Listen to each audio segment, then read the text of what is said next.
আজ আমি আপনাদের সামনে এক নিবেদিত প্রাণ শ্রোতার পাঠানো গল্প তুলে ধরব। এই গল্পটি এমন এক অনুভূতির যা লুকিয়ে থাকে সমাজের আড়ালে, যেখানে নিয়ম ভাঙার সুর বাজে এক গোপন কোভে। তার অনুরোধে আমি তার নাম প্রকাশ করব না, কিন্তু তার এই গভীর নিবিড় অনুভূতি আপনাদের সবার সাথে ভাগ করে নিতে আমি দায়বদ্ধ।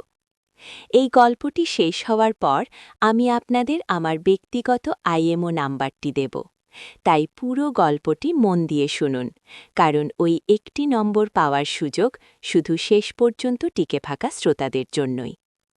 আমার নাম উর্মি, বয়স ৩৩, বিয়ে হয়েছে ১২ বছর।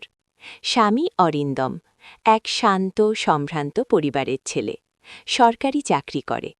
আমাদের দাম্পত্য জীবন বেশ মসৃণ, কোনো বড় অশান্তি নেই কোনো অভাব। কিন্তু কোথায় যেন একটা ফাঁকা জায়গা। সেই ফাঁকা জায়গাটা আমি নিজেও বুঝতাম না, যতক্ষণ না সেই মানুষটার জীবনে আসা। আমাদের পরিবারে একটা বড় উৎসব চলছিল। অরিন্দমের ছোট বোন মিতালির বিয়ে ছিল। মিতালির বিয়ে নিয়ে বাড়ির লোকেদের অনেক ব্যস্ততা। তার মধ্যেই একদিন এলেন মিতালির শ্বশুরবাড়ির কিছু আত্মীয়। তাদের মধ্যে একজন ছিলেন শ্রীমান অনিশ রায়, মিতালির ভাসুরের এক বন্ধুর শিক্ষক, মানে ব্যাপারটা একটু প্যাঁচানো। অনিশবাবু বয়স ৪০-এর কাছাকাছি, দীর্ঘাঙ্গী, সুপুরুষ, চোখে এক তীক্ষ্ণ বুদ্ধির ছাপ, কিন্তু সেই সাথে এক অদ্ভুত বিষণ্ণতাও যেন লেগে আছে। তার আচরণে এক ধরনের আভিজাত্য, কিন্তু তা কপট নয়। সেই দিন অনিশবাবুর সাথে আমার প্রথম দেখা। তিনি মিতালির শ্বশুরবাড়ির অন্য আত্মীয়দের সাথে বসেছিলেন। আমি খাবার পরিবেশন করছিলাম। হঠাৎই তার চোখে চোখ পড়ল, ১ সেকেন্ডের জন্য, কিন্তু সেই ১ সেকেন্ড যেন অনন্তকাল। তার দৃষ্টিতে এমন কিছু ছিল যা আমাকে স্তব্ধ করে দিল। এক গভীর অতৃপ্ত আকাঙ্ক্ষা, যেন বহুদিনের চেনা অথচ এই প্রথম দেখা। আমার বুকের ভেতরটা কেমন দুলে উঠল। আমি তড়িঘড়ি দৃষ্টি সরিয়ে নিলাম, কিন্তু মনটা আর স্থির রইল না। মিতালির বিয়ে মিটে গেল, কিন্তু অনিশবাবুর সেই দৃষ্টি আমার মনে গেঁথে রইল। অরিন্দম কাজের সূত্রে প্রায়ই বাইরে থাকত। আমি একা একাই থাকতাম। একাকিত্বতা যেন আরও প্রকট হয়ে উঠল। কিছুদিন পর মিতালির ননদের, মিতালির প্রাক্তন স্বামীর কিছু পারিবারিক কাজে অনিশবাবুর সাথে যোগাযোগ করার প্রয়োজন পড়ল। সেই সূত্রে অনিশবাবু আমার বাড়িতে এলেন। তিনি ছিলেন মিতালির ননদের প্রাক্তন স্বামীর ভাসুরের বন্ধু, অর্থাৎ অনিশবাবু ছিলেন মিতালির ননদের প্রাক্তন স্বামীর ভাসুরের বন্ধুর শিক্ষক।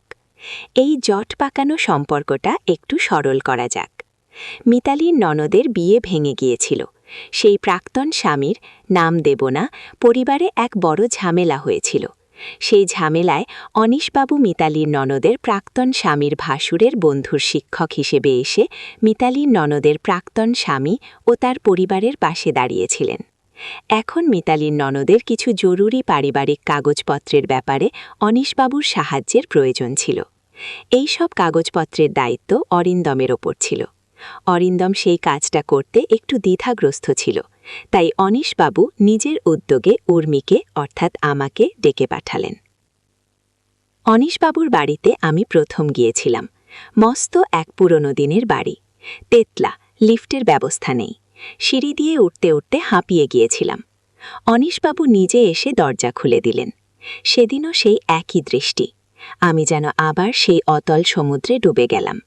তিনি খুব সৌজন্যমূলক আচরণ করলেন, কিন্তু তার চোখের ভাষা অন্য কথা বলছিল। তিনি আমার হাতে ১ কাপ চা দিয়ে বললেন, "বসুন উর্মি দেবী, আপনার আসার কথা ছিল, তাই একটু আগে ভাগে এসে অপেক্ষা করছিলাম।" তার গলার স্বর কেমন গভীর, শান্ত, অথচ এক অদ্ভুত উষ্ণতা। আমার মনে হলো আমি যেন কতকাল ধরে এই মুহূর্তটা দিয়ে অপেক্ষা করছিলাম। আমরা কাজ নিয়ে কথা বললাম, কিন্তু কথার ফাঁকে ফাঁকে তার দৃষ্টি আমার দিকে, আমার মুখের দিকে, আমার ঠোঁটের দিকে, আমার গলার দিকে। আমি শিহরিত হয়ে উঠলাম। এই অনুভূতিটা আমার কাছে নতুন, এই নিষিদ্ধ আকর্ষণ।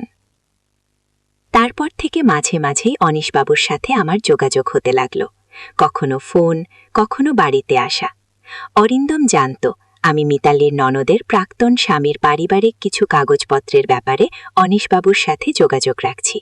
সে এটাকে স্বাভাবিকভাবেই নিত, কিন্তু আমার ভেতরের তোলপাড় অরিন্দম বুঝত না। অনিশবাবু আমাকে প্রায়ই তার বাড়িতে যেতে বলতেন। তার লাইব্রেরিটা খুব সুন্দর, হাজার হাজার বই। তিনি আমাকে বিভিন্ন বই পড়তে দিতেন।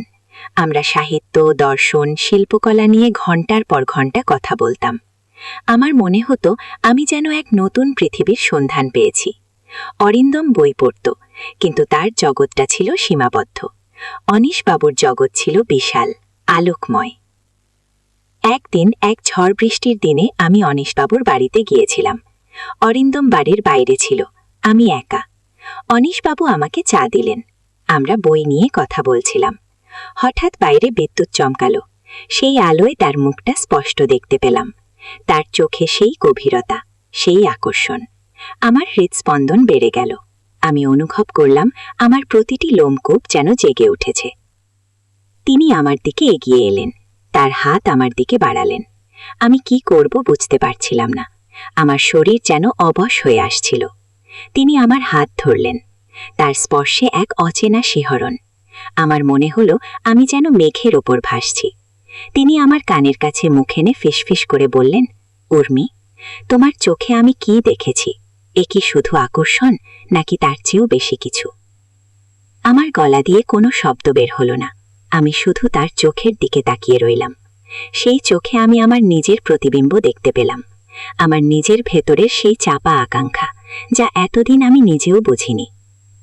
তিনি আমার মুখের ওপর হাত রাখলেন, আলতো করে আমার গালে হাত বুলিয়ে দিলেন। আমি চোখ বুজে ফেললাম। এই মুহূর্তটা কি সত্যি? এই নিষিদ্ধ টান কি আমাকে ধ্বংস করে দেবে, নাকি এটাই আমার জীবনের আসল মানে? আমার মনে হচ্ছিল আমি যেন এক অতল সমুদ্রে ডুবে যাচ্ছি, আর সেই সমুদ্রে আমি একা নই। তার চোখেও আমি সেই একই আকাঙ্ক্ষা দেখতে পাচ্ছিলাম। তার উষ্ণ শ্বাস আমার মুখে এসে লাগল। আমার ঠোঁট দুটো যেন আপনা থেকেই তার ঠোঁটের দিকে এগিয়ে গেল। হঠাৎই আমার মনে হলো আমার বাড়ির দরজায় কেউ কড়া নাড়ছে। অরিন্দম, আমি চমকে উঠলাম। আমার হাত ছাড়িয়ে নিলাম। অনিশবাবুও যেন কিছুটা থমকে গেলেন। কে এলো? অনিশবাবু জিজ্ঞাসা করলেন। আমি দ্রুত ঘর থেকে বেরিয়ে এলাম। দরজা খুলে দেখি অরিন্দম, বৃষ্টিতে ভিজে একাকার। কি ব্যাপার উর্মি, দরজা খুলতে এত দেরি হলো কেন? অরিন্দম জিজ্ঞাসা করল। আমি কোনো মতে নিজেকে সামলে নিয়ে বললাম, না মানে আমি একটু অন্য ঘরে ছিলাম, তাই শুনতে পাইনি। অরিন্দম ঘরে ঢুকল। সে অনিশবাবুকে দেখে একটু অবাক হল। আপনি এখানে? অরিন্দম জিজ্ঞাসা করল। অনিশবাবু স্বাভাবিক থাকার চেষ্টা করে বললেন, হ্যাঁ, উর্মি দেবীকে কিছু বই দিতে এসেছিলাম। অরিন্দম বুঝতে পারল না। আমি বুঝতে পারছিলাম। আমার ভেতরে ঝড় বয়ে যাচ্ছে। অরিন্দমের সামনে দাঁড়িয়েও আমার মনে অনিশবাবুর স্পর্শ, তার দৃষ্টি। অরিন্দম পোশাক পাল্টাতে গেল। আমি আর অনিশবাবু একে অপরের দিকে তাকালাম। আমাদের চোখে তখন এক অব্যক্ত ভাষা, এক নিষিদ্ধ ইশারা। আমি বুঝতে পারছিলাম এই টান আর চাপা থাকবে না।